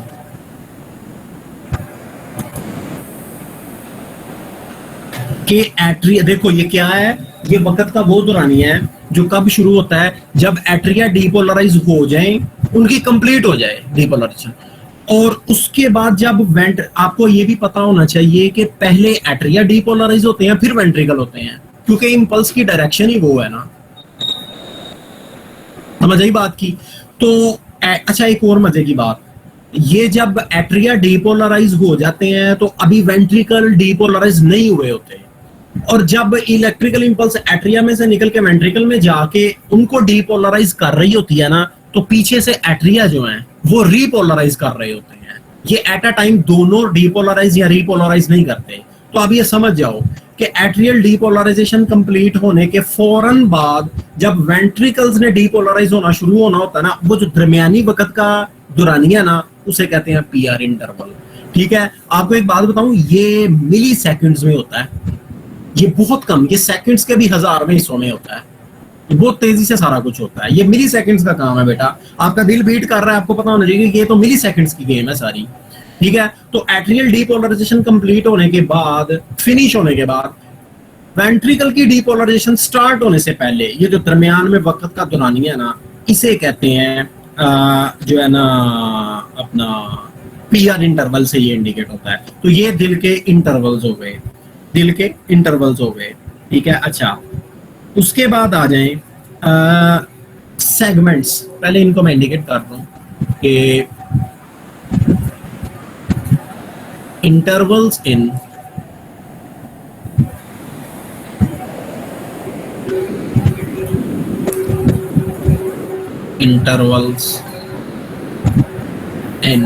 ECG। ठीक है, अच्छा नेक्स्ट आ जाए सेगमेंट्स इन ECG। आइसोइलेक्ट्रिक सेगमेंट्स, आइसोइलेक्ट्रिक का लफ्ज मैं क्यों बोल रहा हूं, जो सीधी लाइन की जो अंदर सीधी लाइनें नहीं इंडिकेट हो रही, उनकी बात कर रहा हूं। सेगमेंट्स इन ECG, या पूरा बोल लो आइसोइलेक्ट्रिक सेगमेंट्स इन ECG। ये क्यों होते हैं, ये कौन कौन से होते हैं? पहले तो एक सुन लो, एक होता है जिसको कहते हैं ST सेगमेंट। ST सेगमेंट, ये वाली जो लाइन, ये सिर्फ सीधी लाइन, मैं पहले बोल रहा हूँ कि आइसोइलेक्ट्रिक जो सीधी लाइनें आ रही हैं, तो सीधी लाइन एक तो ये और एक ये है, मेनली एक ये और एक ये है। अच्छा,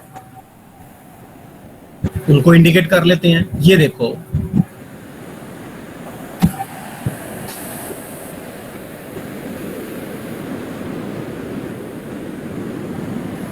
ये जो है,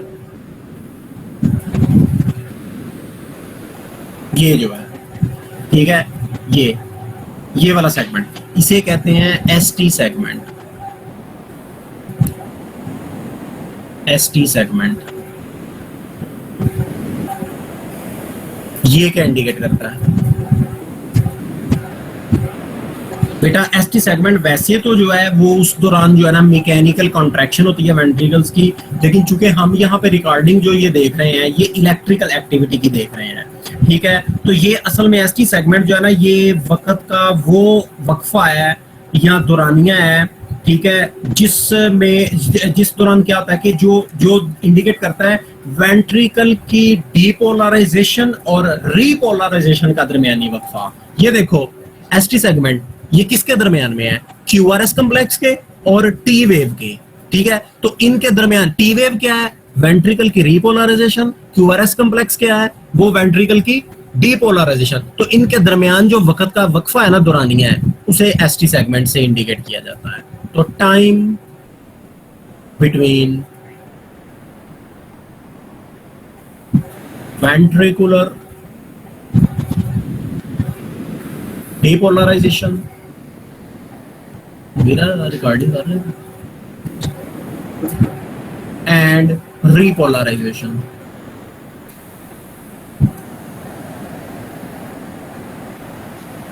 ठीक है, ये दोनों फिनोमिना जो वेंट्रिकल के है ना, उनके जो है ना दरमियान में ये जो है ना वक्फा है। ठीक है, अच्छा नेक्स्ट आ जाएं, 1 मिनट।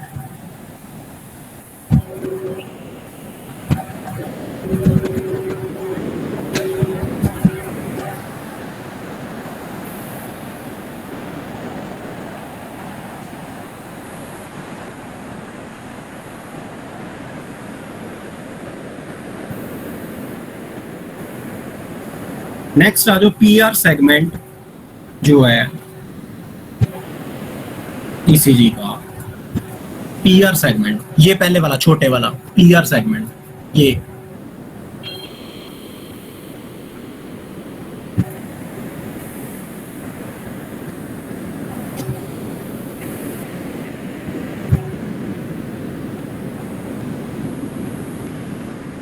पीआर सेगमेंट जो है वो कहां से कहां तक है, वो सीधी सी बात है, स्ट्रेट लाइन है।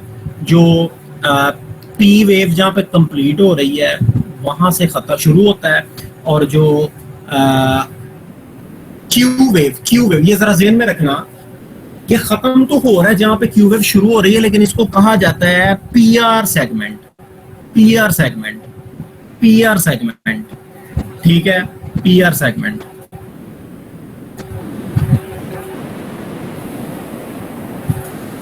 असल में पीआर सेगमेंट और पीआर इंटरवल तकरीबन आप कह सकते हो कि सेम चीज इंडिकेट करते हैं। ठीक है, ये तकरीबन सेम चीज जो है ना इंडिकेट करते हैं कि इसमें एट्रियल जो डीपोलराइजेशन के बाद जो वक्फा आता है ना वेंट्रिकुलर डीपोलराइजेशन से पहले, उसमें यही इंडिकेट होता है, उसमें यही इंडिकेट होता है। ठीक है, इसको अलहदा से डिस्कस कम ही किया जाता है।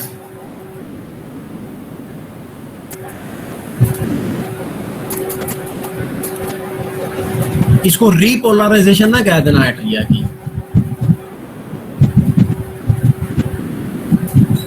ये पीआर सेगमेंट की तरह ही इंडिकेट हो रहा है ये भी।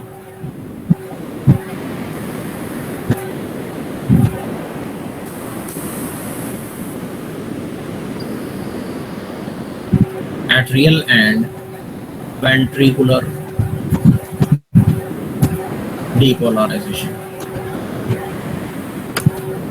अच्छा, एक ना और भी इंटरवल है जो यहाँ पे मैंने पहले सोचा था नहीं बताऊंगा, लेकिन चलो अब आपको बता देता हूँ।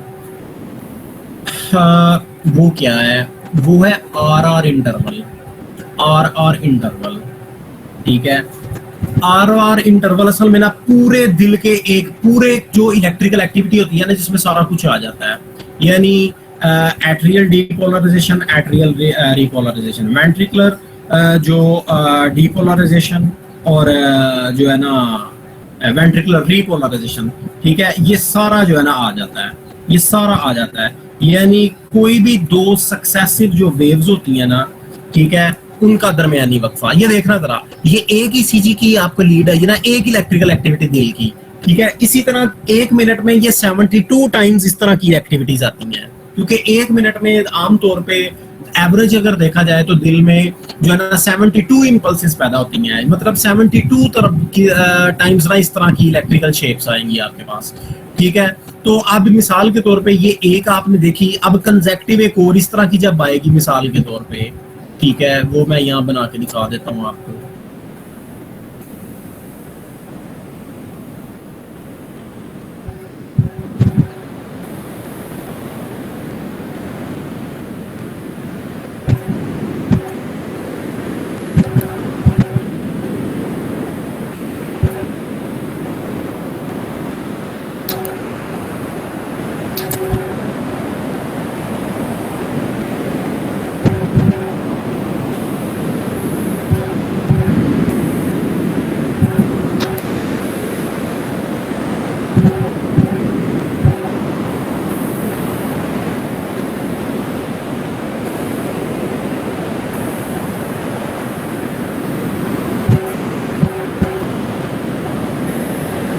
यानी ये दो कंसेक्टिव ईसीजी की कंप्लीट जो है ना वो रिप्रेजेंटेशन आ गई। अब ये एक और आर वेव आ गई next, P wave, Q wave, R wave, S wave, T wave. ये दो आर वेव्स का जो दरमियानी वक्फा है ना ये होता है R R interval, R R interval. तो ये पूरी एक इलेक्ट्रिकल इंपल्स को इंडिकेट करता है, दिल के पूरी टोटल। इसमें देख रहे हो आप सारा कुछ आ रहा है कंसेक्टिव दो आर आर वेव्स के दरमियान, इसे कहते हैं आर आर इंटरवल। तो ये आपकी ईसीजी की इंटरप्रिटेशन जो है वो कंप्लीट हुई। ठीक है, कंप्लीट ये क्या इंडिकेट करती है? Complete electrical activity of heart. अब किसी का कोई क्वेश्चन है तो पूछ लो ईसीजी में से, फिर मैं नेक्स्ट चलता हूं।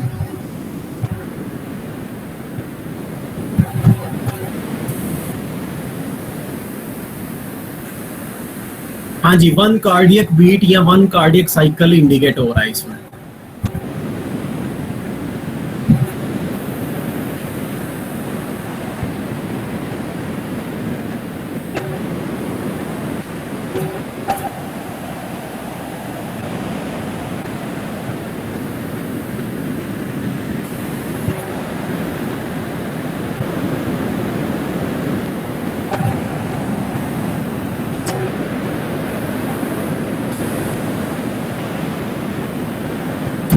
सर कब तक फ्री होना है? फ्री हो आप?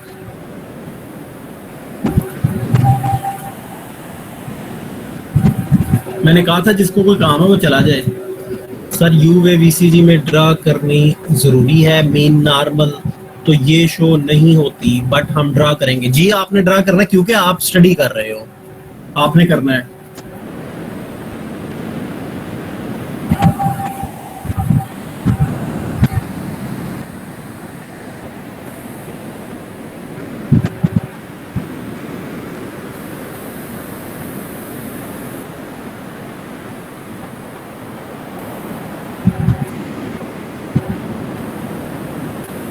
Sir, at the start of P wave, the straight line shows what?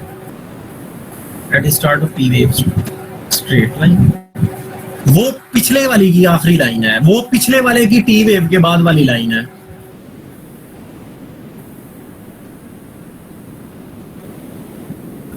Are R interval बेटा ये आपके सामने डायग्राम है, ये देखो दो आर वेव्स जो है ना उनका दरमियानी वक्फा, ठीक है, वक्त का, जिसमें पूरी इलेक्ट्रिकल एक्टिविटी इंडिकेट होती है एट्रिया की भी और वेंट्रिकल्स की भी।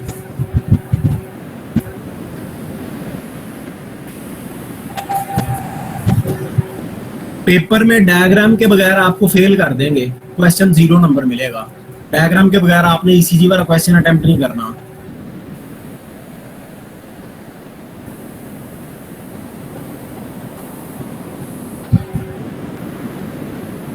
चलो नेक्स्ट क्वेश्चन जो इंपॉर्टेंट है वो मैकेनिकल एक्टिविटी का, वो सुन लो, फिर बाकी कुछ चीजें छोटी छोटी रह जाएंगी वो मैं आपको बताता हूँ और इसको फिनिश करते हैं।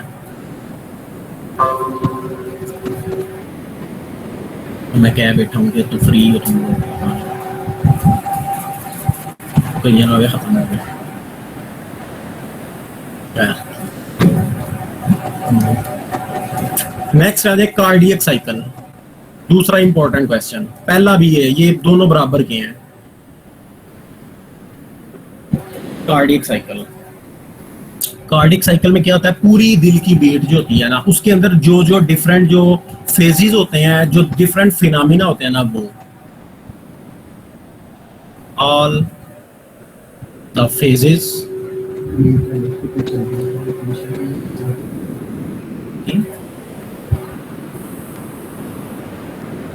ये लेक्चर अपलोड होगा कहीं पे?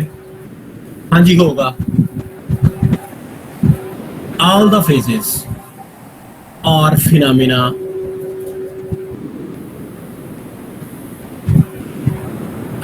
which happen or occur during heart beat.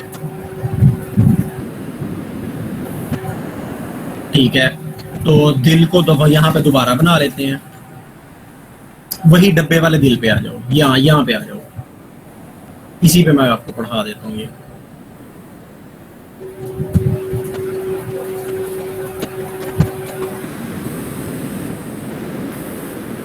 अच्छा, दिल, ये कार्डियक साइकिल में ना 8 फेजेस होती हैं, 8 फेज, 8 कह लो या 7 कह लो, 7 ठीक है, चलो ठीक है, 7 ठीक है। अच्छा जी, पहली फेज जो सबसे पहले स्टेप होता है कार्डियक बीट में, वो क्या होता है, उसे हम कहते हैं atrial contraction, phase 1, atrial contraction.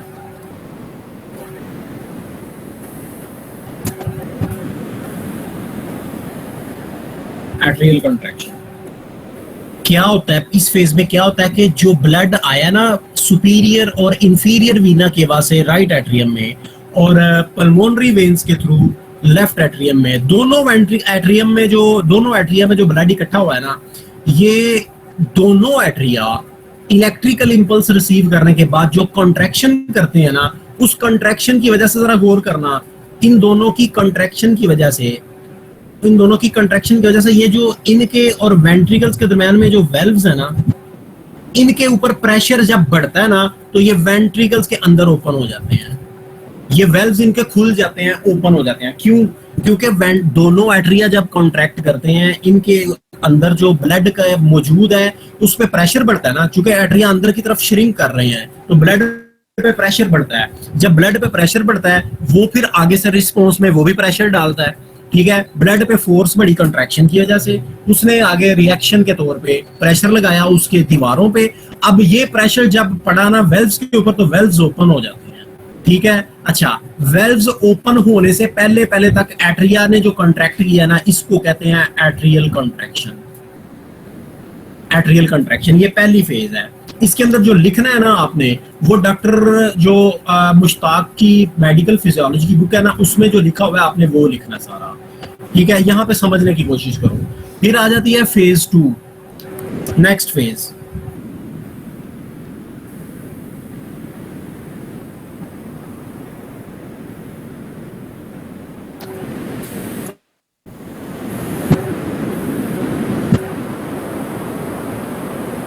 अच्छा, अब फेज 1 की वजह से क्या हुआ, वेल्व्स ओपन हो गए, ब्लड सारा इधर आ गया, ब्लड सारा इधर राइट वेंट्रिकल और लेफ्ट वेंट्रिकल में दाखिल हो गया।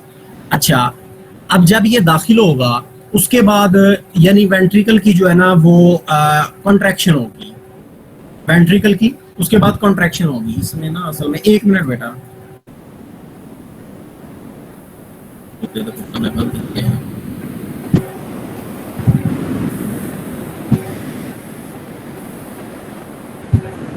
One minute.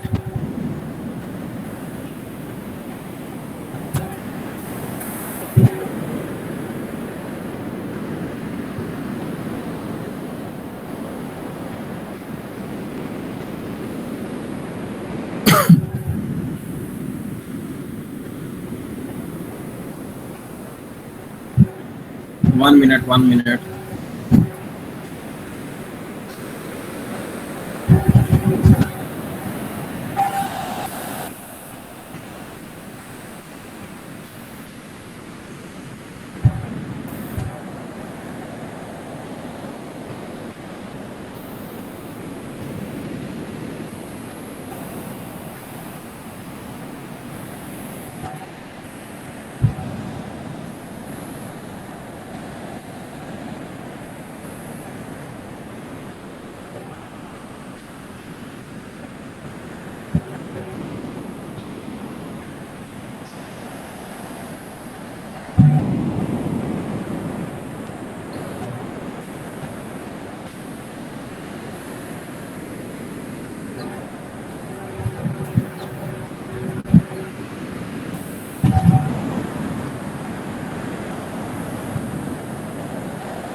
One minute.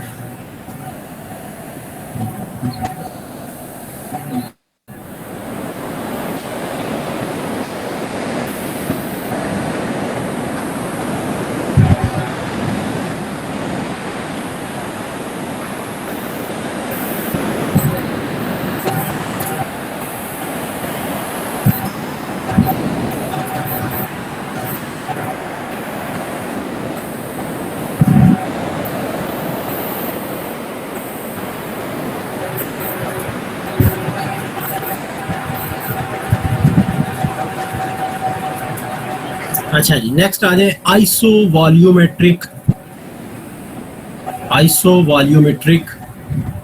Contraction. क्या?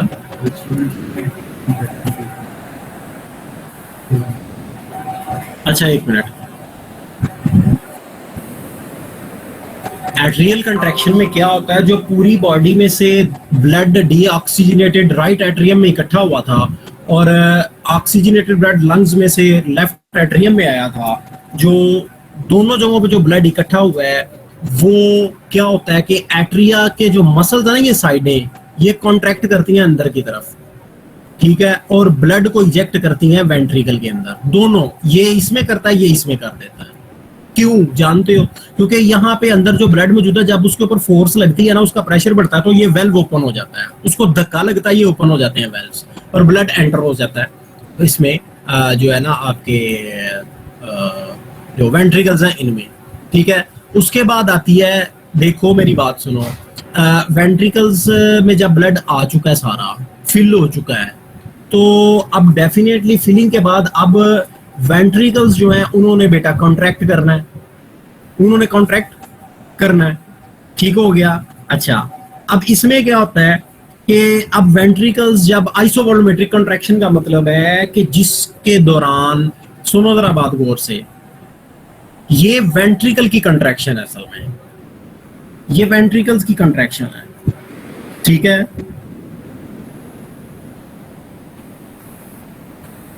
एक मिनट, इसमें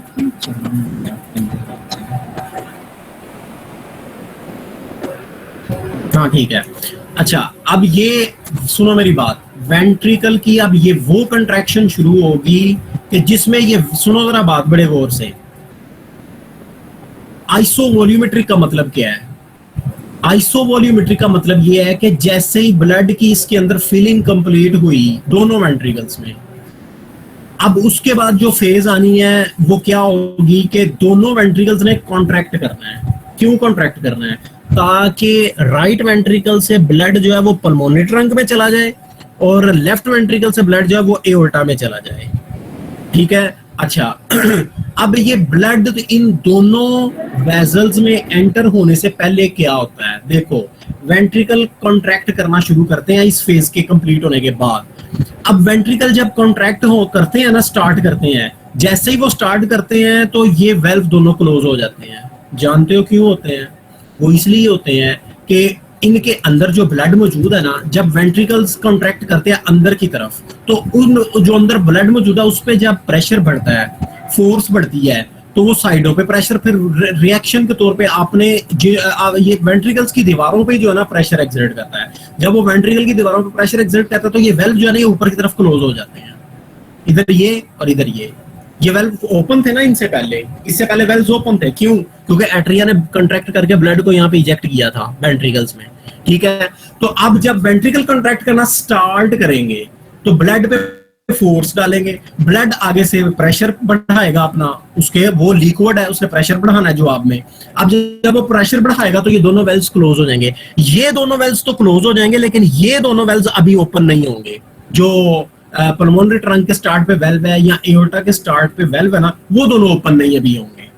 प्रेशर अंदर ब्लड का बढ़ गया है, लेकिन वो जो बढ़ा है ना ब्लड प्रेशर, जो प्रेशर बढ़ा ब्लड का, वो इतना बढ़ा है कि इन दोनों वेल्व्स को तो धक्का दे के क्लोज कर देता है, लेकिन इनको धक्का दे के वेजल के अंदर ओपन नहीं अभी कर सकता। प्रेशर इस हिसाब से है।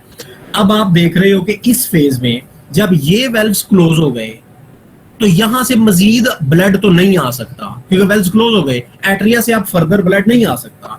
इसी तरह ये दोनों वेल्व्स उस दौरान ओपन अभी नहीं हुए तो ब्लड यहां से इजेक्ट भी नहीं हो रहा, यानी ना ब्लड वेंट्रिकल्स के अंदर आ रहा है इस फेज में, ना उसमें से निकल रहा है वेजल्स के अंदर, ठीक है। यानी वॉल्यूम सेम रहा है, कंट्रैक्शन तो वेंट्रिकल्स की हो रही है लेकिन वॉल्यूम सेम रहा है, ना कहीं से आ रहा है ना कहीं पे वहां से जा रहा है। तो आइसोवॉल्यूमेट्रिक का मतलब सेम वॉल्यूम रहता है इस कंट्रैक्शन फेज में। ये फेज है जिसको हम कहते हैं आइसोवॉल्यूमेट्रिक कंट्रैक्शन फेज, ठीक हो गया। अच्छा, नेक्स्ट आ जाए phase rapid ejection phase, phase 3 rapid ejection phase.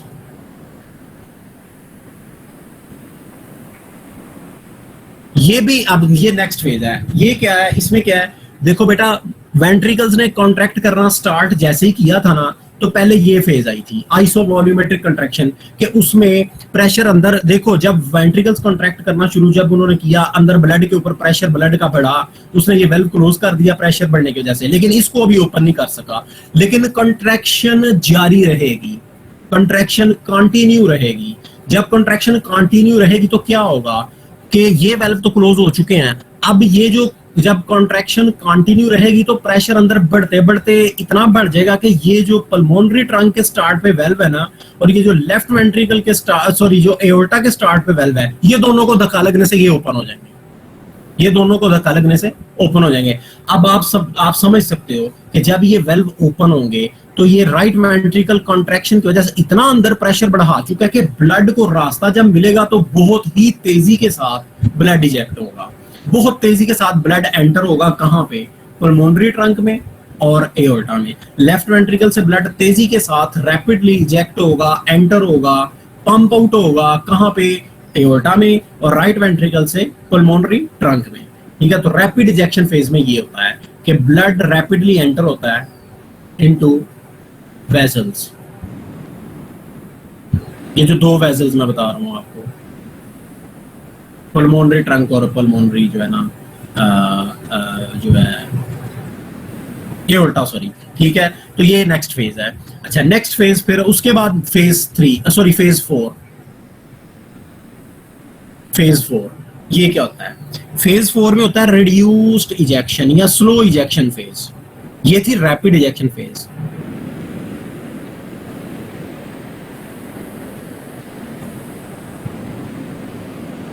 देखो मेरी बात सुनो, जो पहले रैपिड इजेक्शन फेज हुई है, जानते हो क्यों हुई है?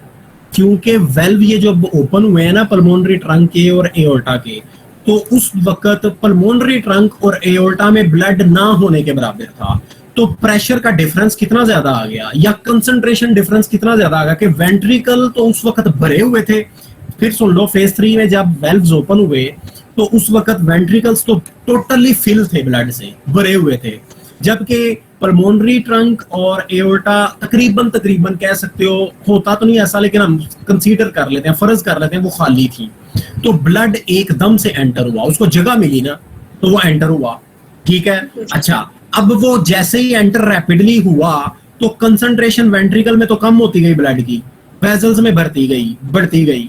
ठीक है, अच्छा, अब एक वक्त आएगा कि जब मैक्सिमम ब्लड चला जाएगा ना, किसमें? पल्मोनरी ट्रंक में और एओर्टा में, तो अब फर्दर जो इजेक्शन होगी ना ब्लड की, एंट्री होगी किसमें?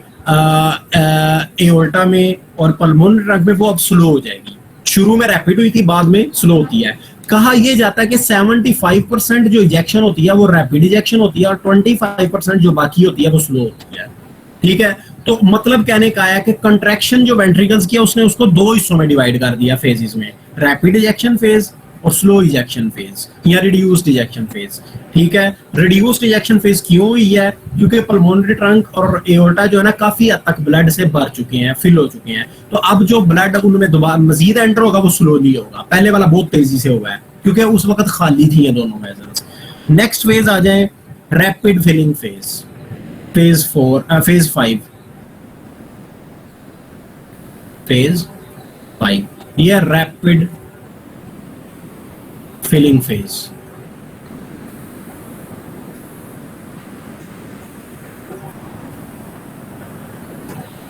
Rapid filling phase. अच्छा, अब रैपिड फिलिंग फेज देख लें, इसमें क्या होता है? अब बेटा रिड्यूस्ड इजेक्शन फेज के बाद वेंट्रिकल्स में तो ब्लड ना होने के बराबर रह गया। अच्छा, इस दौरान जब वेंट्रिकल कॉन्ट्रैक्ट करके ये दो फेजेस की हालत में थे कि ब्लड को एओर्टा में और पल्मोनरी ट्रंक में एंटर करवा रहे थे, आप जानते हो उस दौरान राइट एट्रियम जो पहले खाली हो गए थे ब्लड वेंट्रिकल को देके, वो भर चुके हैं, अब वो फिल हो चुके हैं, दोबारा फिल हो चुके हैं। ऊपर से ये फोर्थ फेज के बाद वेंट्रिकल तकरीबन खाली हो गए हैं। लो जी, अब यहाँ पे ब्लड की अमाउंट जैसे ही कम हुई, उस दौरान यहाँ पे चूंकि ब्लड की अमाउंट बहुत बढ़ चुकी थी, तो ये ब्लड की अमाउंट यहाँ पे बढ़ने की वजह से फिलिंग बहुत ज्यादा हो चुकी है, ये वेल्व दोबारा ओपन हो जाएंगे। जब ये वेल्व दोबारा ओपन होंगे तो देखो इस वक्त वेंट्रिकल खाली हो चुके हैं तकरीबन, तो रैपिडली ब्लड अब इसमें दोबारा एंटर होगा वेंट्रिकल्स में, रैपिडली ब्लड दोबारा वेंट्रिकल्स में एंटर होगा, रैपिडली फिल होगा। तो फिफ्थ फेज में क्या होता है, रैपिड फिलिंग फेज, के वेंट्रिकल्स बहुत तेजी से फिल होंगे क्योंकि खाली हो गए थे, वो ब्लड को इजेक्ट करके फोर्थ फेज के बाद वो खाली हो चुके थे, और उस दौरान ऊपर एट्रिया जो है वो ब्लड से फिल हो चुके थे। तो अब वेल्व ओपन हुआ क्यों, क्योंकि एट्रिया के अंदर जो ब्लड इकट्ठा हुआ उसका प्रेशर ज्यादा हो गया।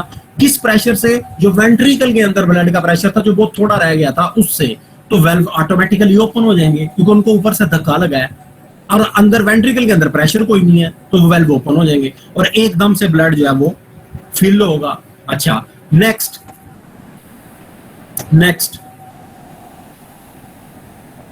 फेज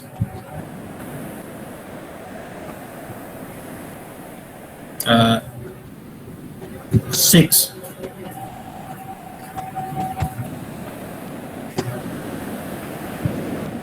इसमें क्या होती है, इसमें होती है स्लो फिलिंग या रिड्यूस्ड फिलिंग फेज।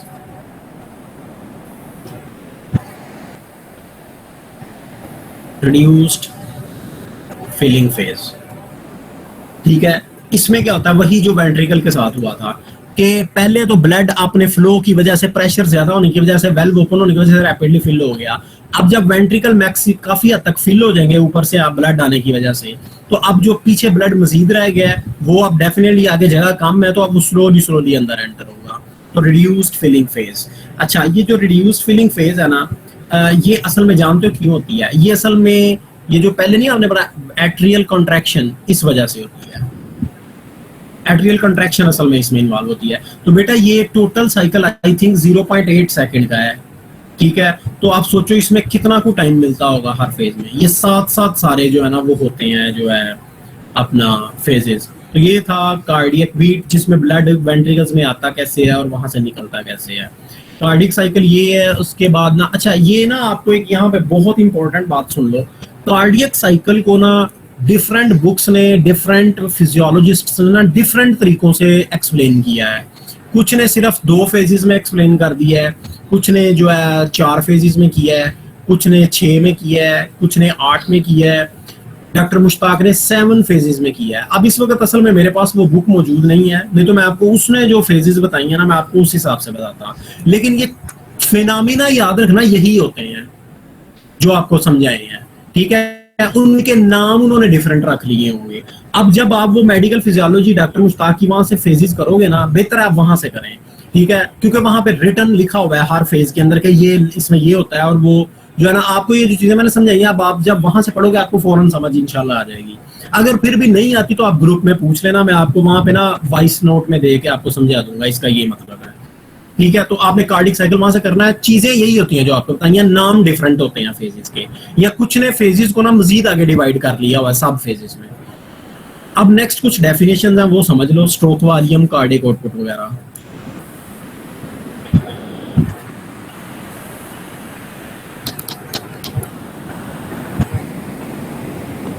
मैंने आपको इलेक्ट्रिकल एक्टिविटी का भी एक मेजर जो टॉपिक करवाया है और मैकेनिकल का भी एक मेजर करवाया है, ठीक है। अब कुछ जो है ना वो सुन लो जरा। स्ट्रोक वॉल्यूम क्या होता है, ये क्या है कि जब हार्ट एक दफा बीट करता है ना तो उसके लेफ्ट वेंट्रिकल से एक सिस्टोल या कॉन्ट्रैक्शन की वजह से जो ब्लड इजेक्ट होता है एओर्टा के अंदर, उस अमाउंट को कहते हैं stroke volume. Amount of blood ejected by left ventricle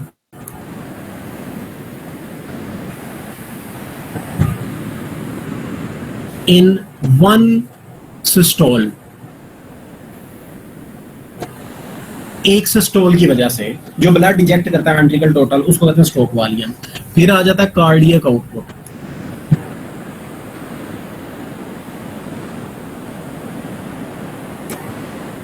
ये क्या है, ये टोटल अमाउंट है जो दोनों वेंट्रिकल इजेक्ट करते हैं 1 मिनट के अंदर। टोटल अमाउंट जो दिल से निकलती है दोनों वेंट्रिकल से, total amount of blood ejected by ventricles in 1 minute, इसे कहते हैं कार्डियक आउटपुट। अच्छा, 2 और छोटे छोटे क्वेश्चन है, उनमें कंसेप्ट तो कोई नहीं है, वो वैसे आपने याद करने हैं। एक तो है प्रॉपर्टीज ऑफ कार्डियक मसल्स, ये आप जेपी से कर सकते हैं, जेपी की फिजियोलॉजी। इसमें भी अगर आपको कोई समझ ना लगे तो ग्रुप में मुझसे पूछ लेना, मैं वॉइस नोट में समझा दूंगा। दूसरे हैं कार्डियक साउंड्स या हार्ट साउंड्स, हार्ट साउंड्स, ठीक है। ये दोनों आप बेशक वो जेपी से कर लो, लेकिन वहां पे बहुत ज्यादा लिखा हुआ है, उसको शार्ट कर लेना। बाकी हाँ, ब्लड प्रेशर जो है,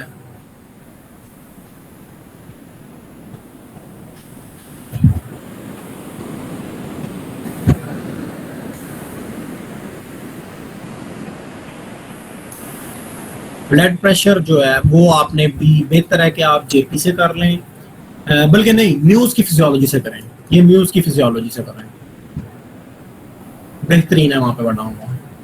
इसमें भी कोई ज्यादा कोई खास कंसेप्ट नहीं है। इसमें ब्लड प्रेशर आपने पढ़ना है और फैक्टर्स अफेक्टिंग ब्लड प्रेशर ये करने हैं। अच्छा, अब ना समटाइम्स क्वेश्चन ये आ जाता है, डिफाइन स्ट्रोक वॉल्यूम या define cardiac output and discuss the factors affecting stroke volume and cardiac output. तो इस केस में जो आप ब्लड प्रेशर को जो अफेक्ट करते हैं ना फैक्टर, आप यही लिख सकते हैं ब्लैंक छोड़ने की बजाय, ठीक है, वो आप लिख सकते हैं। समटाइम्स ईसीजी की क्लिनिकल सिग्निफिकेंस भी पूछते हैं सर, ठीक है, वो आपको हम ग्रुप में दे देंगे।